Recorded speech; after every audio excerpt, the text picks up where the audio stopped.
We are tracking the fallout after Florida Governor Ron DeSantis announced yesterday that he's no longer running for president.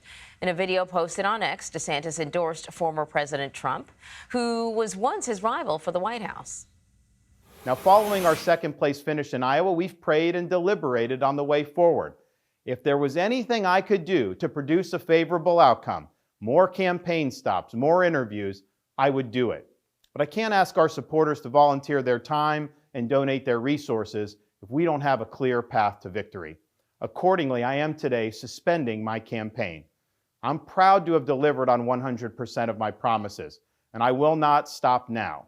It's clear to me that a majority of Republican primary voters want to give Donald Trump another chance.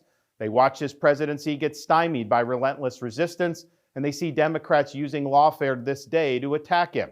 Well, I've had disagreements with Donald Trump, such as on the coronavirus pandemic and his elevation of Anthony Fauci. Trump is superior to the current incumbent, Joe Biden. That is clear. I signed a pledge to support the Republican nominee, and I will honor that pledge. Well, with his campaign over, Nikki Haley remains Trump's only competition in the race for the Republican nomination. So Bob Costa is joining us now to discuss what effect this could have on the race. So listen, Bob, I mean, it's no surprise that, Ron DeSantis' campaign was in trouble. It's been in trouble for a while. They've had several layoffs, challenges raising enough money, spent a whole bunch of money during the previous caucus, and kind of just barely made it into second place. So my question to you is, what do you know? What inside information do you know about the conversations happening inside of that campaign that led to this decision? It's great to be with you from here in Manchester, New Hampshire. When you talk about future runs, Florida Governor Ron DeSantis has protected his political capital, his allies tell me behind the scenes, for a possible run for president in 2028 or 2032.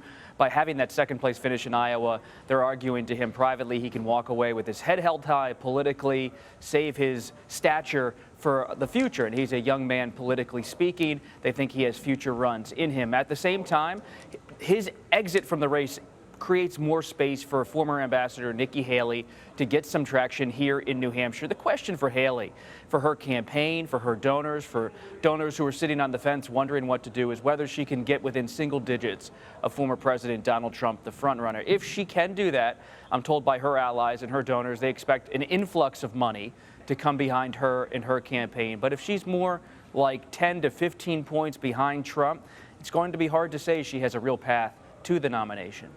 That's really fascinating. So even in the final crunch, we expect Donald Trump to choose to attend. Let's sort of rephrase that. We know that Donald Trump is going to, while both simultaneously campaigning, he will be attending his defamation trial in New York. Clearly, he's made, attending these trials part of his kind of campaign plan. But I did wonder why this E. Jean Carroll case in particular is one that he's making sure that he shows up for. Why is he making these court appearances a top priority? Sometimes it seems like, Anne-Marie, when I speak to you, it's more often from New York covering Trump's appearances in court there, whether it's for E. Jean Carroll or for the civil fraud case, than on the campaign trail in New Hampshire, South Carolina, and Iowa. And that in and of itself is so revealing. In politics, actions speak, and former President Donald Trump is taking the action all of the time to be in the courtroom, whether it's in his defamation case or elsewhere. And if you look at the polling and talk to his top advisors, they believe that the polling shows that when Trump goes to court, it activates the grievances of his supporters. They see him as a perceived victim of the political establishment, the legal establishment, and that fuels his support rather than takes away from it. Yeah, in fact, might even be growing his support. I saw some really interesting polling about college-educated Republicans who are energized by these court cases. It's really fascinating to watch. Robert, thank you very much.